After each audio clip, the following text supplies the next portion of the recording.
1. 1. You will hear 3 conversations. The first and the third between 2 students, and the second between a student and a clerk. First, you have some time to look at questions 1 to 5.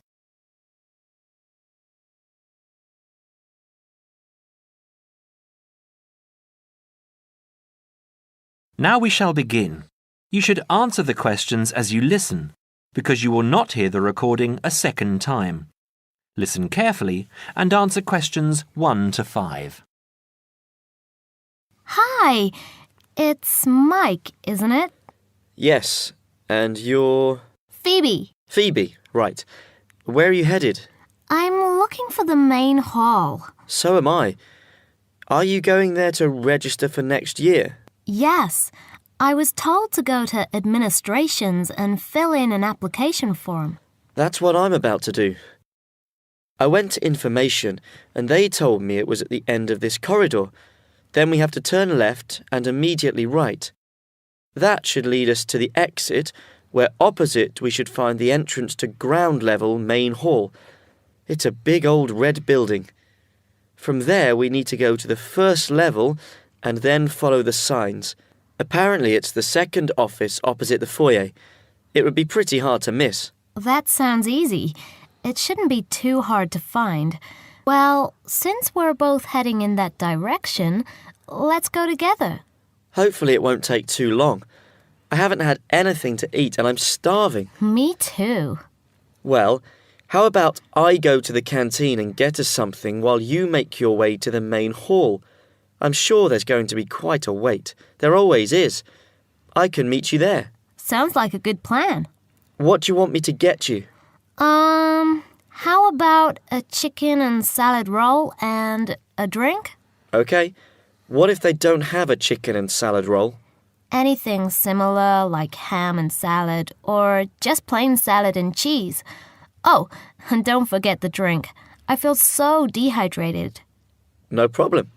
What type of drink? I don't know. How about a Coke? No, nothing like that. Something healthier. An orange juice? They're usually full of sugar unless you get it freshly squeezed. Water? Yes, that's perfect. Here, take 2 pounds. That should cover it. If it's more, I'll give it to you when you get back. I only have a 20, and you know that they get cranky if you give them large notes. Okay. See you in 5 minutes. Before you hear the rest of the conversation, you have some time to look at questions 6 to 10.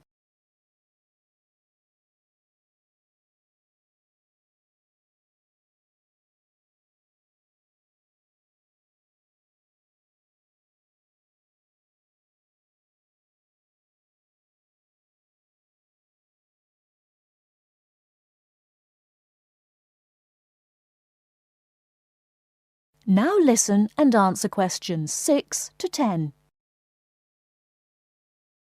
First year economics. I'll just have to fill out this form for our records. What's your name? Phoebe Payne. Can you spell that for me? Sure. P-H-O-E-B-E-P-A-Y-N-E.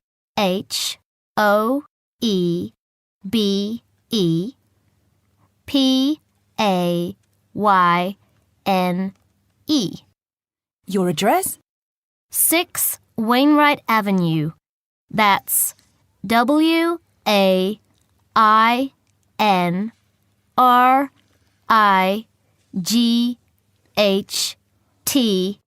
Nottingham. Nottingham. And your phone number? It's not connected yet. I've just moved in. OK. When you get your phone connected, contact us. I'll just make a note that your phone number is to be advised. I'll do that. What course were you doing? Law? No. Economics. First year. First year economics. Yes, that's right. OK. Take this card across to the economics department and get it stamped. And then you need to come back here to pay your fees. I've made an arrangement to pay in installments. Do you have any documentation verifying that? Yes, I have a statement from administration. OK, when you return, we'll have a look at it. Thank you very much. Here you are. It was quicker than I thought, but I have to get this card stamped and return here to organize my fees. That's good. It means that I won't have to wait long either. How did you get on? What with? Oh, the food. Well, there wasn't much left, so I got you a cheese and tomato sandwich and water. That's fine. Do I owe you any more? No, I need to give you back £3. But I only gave you 2. Oh, yeah. I thought you gave me a £5. OK, so we're square. So what do I have to do? Go to the desk and give your personal details. Then they'll give you a card that you need to take to your faculty. What's your major? Environmental science. Okay, so you'll have to take the card to the environmental science faculty and get the card stamped, return to administration in the main hall, and organize your fees. And that's it? Yes, that means you're registered. Then we receive a letter with the details of our course where we'll be informed to go to the notice board or online to find out when and where our lectures are. OK. Let's have this bite to eat first. That is the end of part 1. You now have half a minute to check your answers.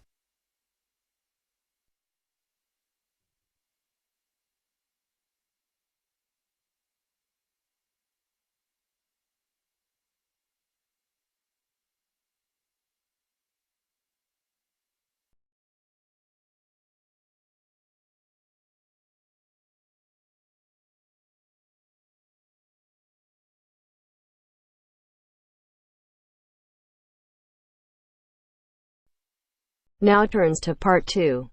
Part 2. 2. You are going to hear a talk given by an international student. First, you have some time to look at questions 11 to 16.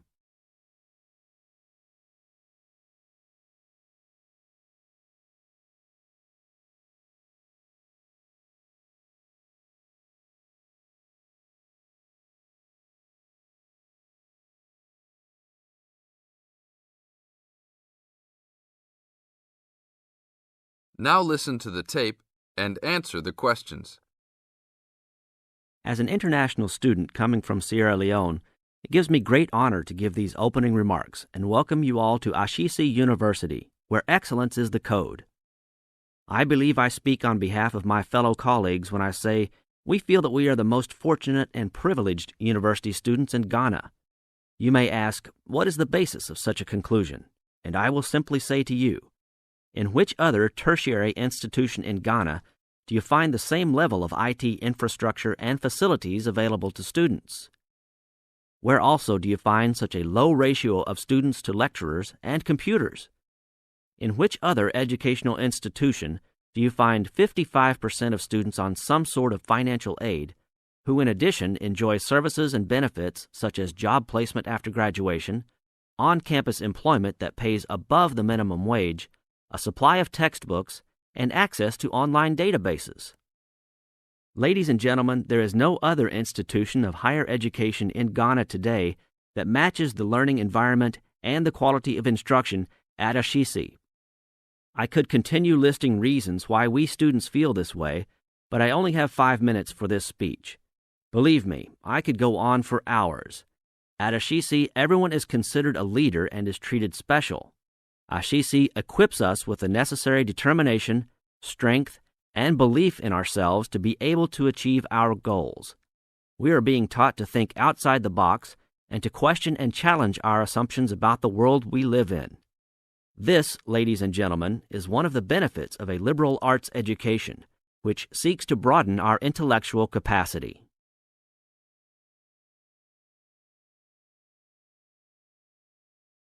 Now look at questions 17 to 20.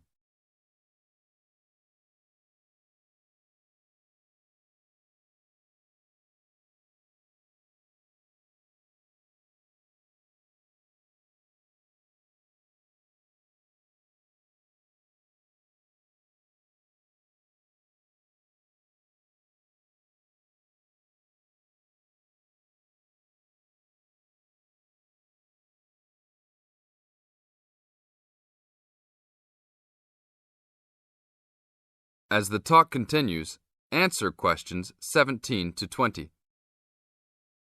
At Ashisi, we are also exposed to real-life situations and learn how to deal with them through a practical and vigorous academic program, as well as various seminars in which prominent leaders in their professions are invited as guests to interact and share their knowledge and experiences.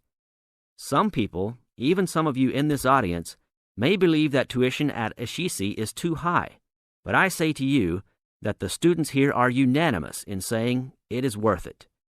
Not because we all come from well-to-do families, but because when it comes to one's education, you need to aim at getting the best from the right place.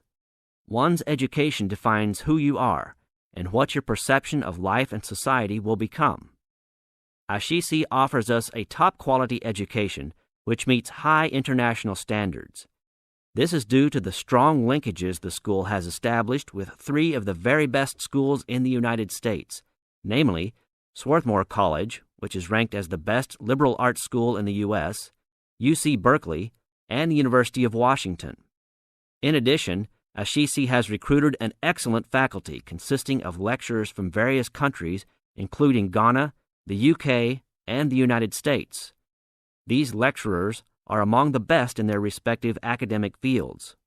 I believe this is the school's greatest asset, a strong and knowledgeable team dedicated to achieving successful results from their students and who also love their job. I would like to end with a personal message. My fellow students, because we are among the most privileged in our society, we should take responsibility for our own destinies, make our parents proud, and create a legacy for those that follow us and Africa as a whole. We must give back to our society after completing school and achieving our goals in life, which I believe we all can if we properly utilize our time and take advantage of all that is offered here at Ashisi. That is the end of part 2. You now have half a minute to check your answers.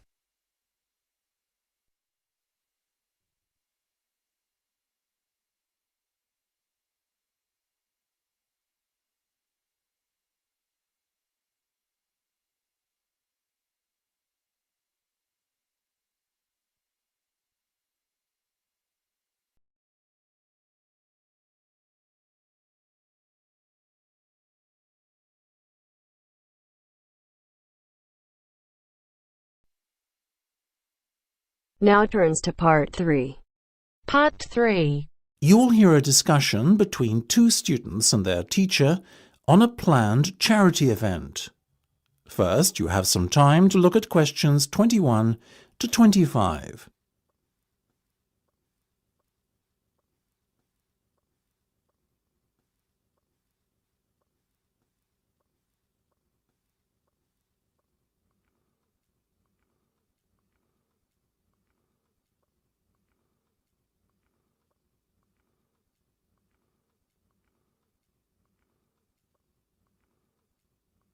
Now listen carefully and answer questions 21 to 25. So, are you making any progress with your plans for our annual charity event? I guess first things first, have you decided what charity it will be in aid of this year? We're thinking about Help the Children Africa, sir. Well, that's Mark's idea, sir, but I myself prefer a local charity called the Meals on Wheels. I'd have to agree with Laura on this one, Mark. After all, we're supposed to be giving back to the local community, and although helping African children is a very worthy cause, it's a little outside our remit. That settles it, I guess. Moving on from the beneficiary question, have you made a decision on what type of event it will be?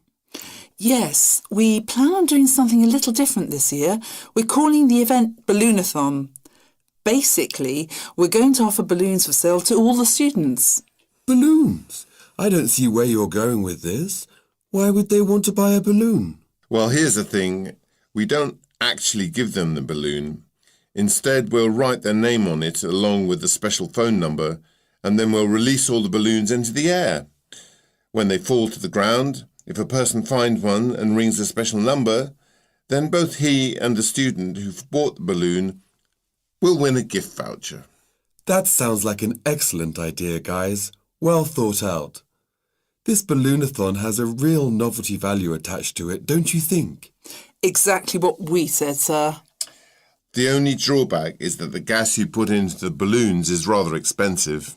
How much? About £20 per canister, and we'll need about 10. And how many balloons are you planning to blow up? Well, there are over 1,000 students in the school, so if even 1/3 of the students buy one, we'd need about 350 balloons. We've decided to order 500 so we don't run out. The good thing is we can return the canisters of gas if we don't use them, and the balloons aren't expensive, so there's no real risk of us spending a lot of money without getting a good return. You two have really thought this one out. I'm impressed. Before you hear the rest of the discussion, you have some time to look at questions 26 to 30.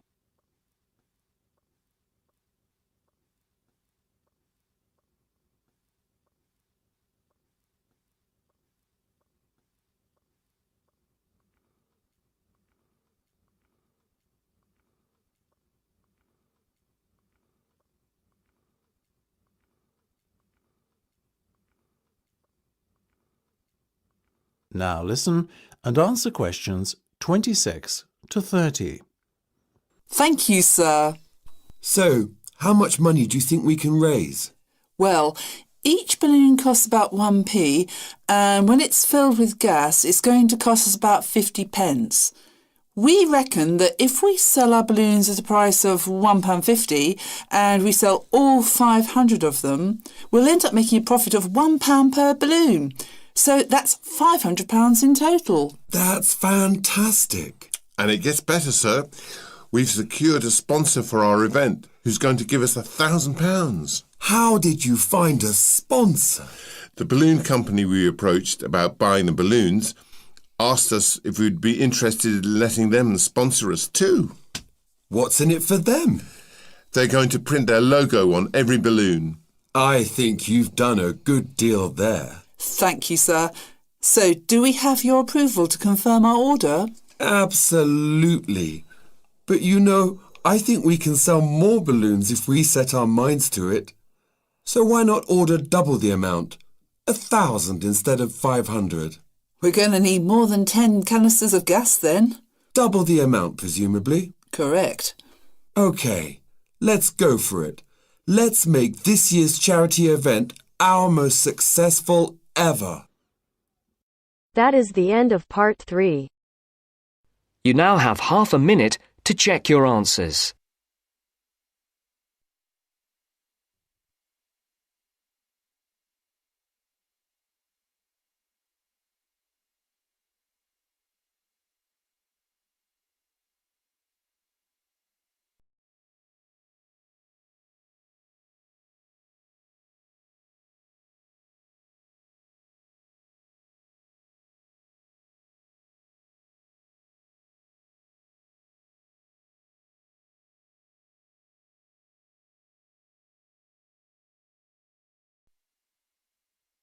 Now turns to part 4. Part 4. You are going to hear a lecturer giving a talk on a type of fundraising for business called crowdfunding. First, you have some time to look at questions 31 to 40.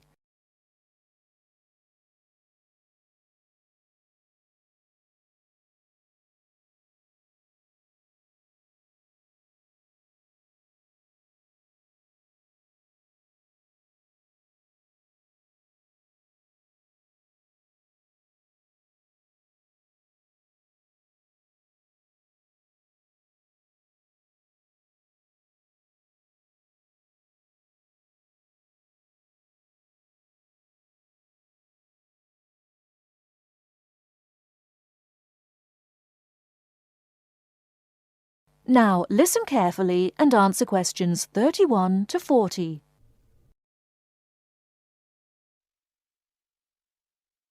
Good morning, everyone. Today, we're continuing our look at funding opportunities for small startup businesses.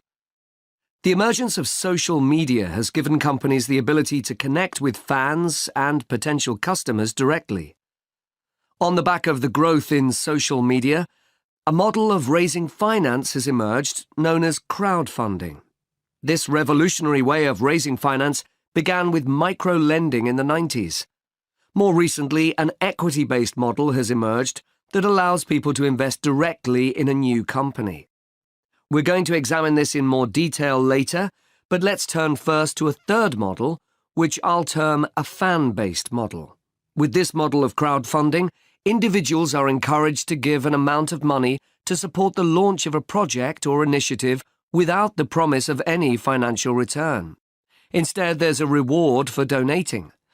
This contrasts with the micro-lending model, which would require a return on investment, and the equity-based scheme, which may offer shares. Crowdfunding portals or websites allow the business concerned to present the initiative along with the financial target required. There's a fixed time limit for fundraising, and if the target amount is reached, all donations are paid to the company or individual. Whether it's an author planning to write a new book, an independent film company looking to make a new film, or a technology company with an idea for an app, the person or company needing funding would turn to its fan base for support. This is managed through one of the many crowdfunding online portals that have emerged. Of course, a fan or supporter of a particular initiative is likely to give money anyway. But donation-based crowdfunding will often make donating even more attractive by offering a rewards-based incentive scheme. Let's take a film company, for example, that needs funding for a new film. For a small set donation, the donor might be offered a free ticket to the premiere or a DVD of the film. A larger set donation might be rewarded by the chance to attend a launch event when the film goes live.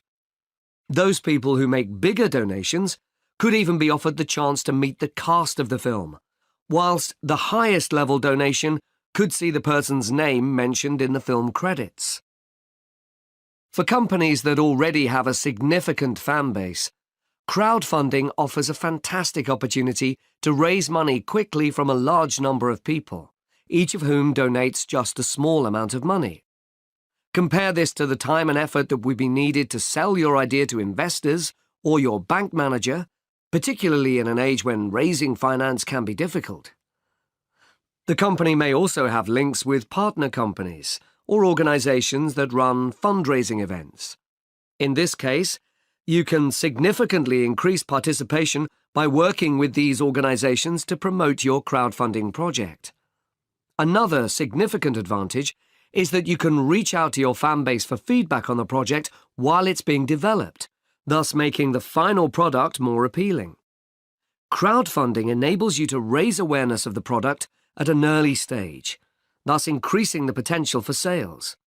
With so many people behind you, it can also act as a great incentive to get the best possible product out on time and on budget. However, there are disadvantages to bear in mind. The model can be described as all or nothing. If you don't reach the monetary target required in the agreed time, all promises of donations are cancelled and no money is paid, leaving you back at square one. Should this happen, or still worse, you receive the funding but are unable to come up with the product, not only will your fans end up disappointed, but the portal will record the fact that you failed to reach your target, or that the initiative failed. Fulfilling all the pledges that you've made to people can also be very time-consuming.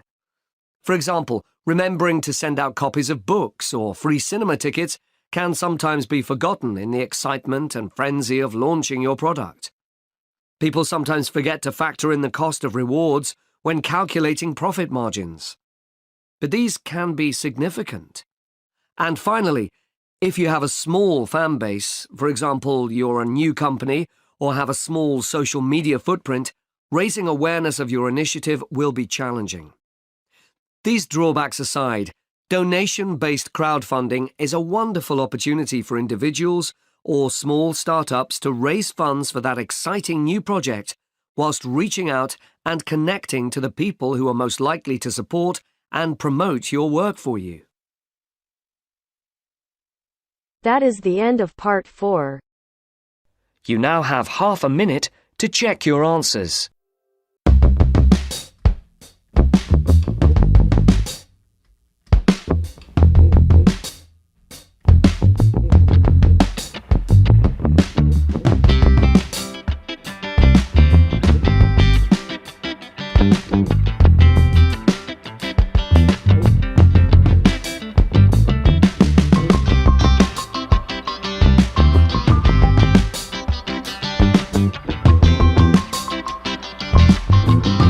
Welcome to our channel. Today in this video I'll discuss with you writing task 1, and the question for today is: the charts below show the result of a survey of adult education. The first chart shows the reason why adults decide to study. So why adults decided to study. The pie chart shows how people think the cost of adult education should be shared. So the first part is representing the reasons behind the further education of the adults, and the pie chart is representing that how people think that the cost of adult education should be shared. So this is the first graph, which is a bar graph, and it is representing that why the adults want to have higher education, or they want to pursue or we can also say that the reason behind the enrollment of adults in the education. So first was interest in subject. So some of them they have higher interest in the subject, that's they want to enroll, that's the reason they want to be enrolled in this. And then to gain qualification, 38% of the adult want to continue their education or want to further study because they want to gain qualification. 22% think that it will be helpful for their current job. 20% wants to improve and have promotion, and 20% enjoy learning or studying, that's why they want to enroll in the higher studies.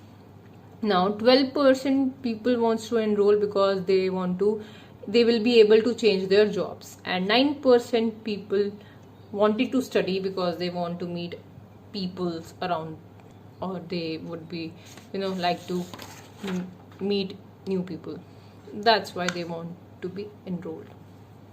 Now, how the cost of each course should be shared. 32% of the course fee should be given by the individual itself, by the employer. Then 32% by the employer if a person is in any kind of organization or working in a company. So the company's employer should give the 32% of the course fee. 42% should be given by the individual, and 26% should be given by the taxpayer. So let's see how we can write this now. So I have highlighted this. Okay, this black one is representing the taxpayer, this pink one is representing individuals share, and 32% of the employers. So let's see how we can write this now. The rendered bar and pie charts depict the motivations, the reasons for adult enrollment in further education, and how education cost should be distributed.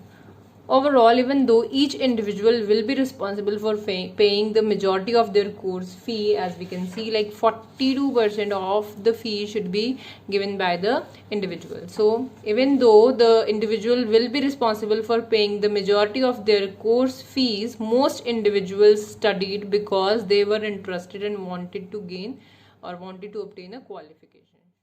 Explicitly, most adults decided to pursue their education because it piqued their interest, means it rose their interest and it stimulated their interest in education and allowed them to obtain a better degree, accounting for 40% and 38%. So adults who want to pursue their education because of the interest in the subject were 40% and 38% to gain the qualification.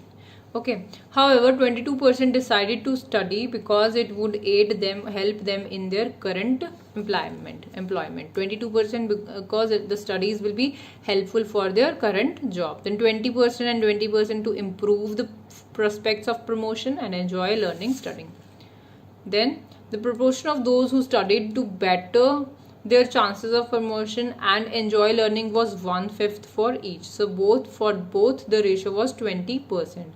only 9% of people intend to continue studying to meet new people. So 9% of the people want to study further because they wanted to meet new people, while 12% wanted to learn more to change jobs. So 12% was interested so they can be able to change the jobs they are doing. In terms of course fees, individuals should be responsible for 40% of the total cost of the education. In addition, employees should pay 35% of the expense of their continuing education so that their employees can continue their education, while taxpayers should cover a quarter of the overall fee. So as we have already seen that employers 32% of the fee should be given by the employers, taxpayers should be given should give 26% of the fee, and individuals themselves should invest 40% of the course fee. So this was for today. If you like the video, do hit the like button and subscribe to our channel. I'll meet you in the next video. Till then, bye bye and take care.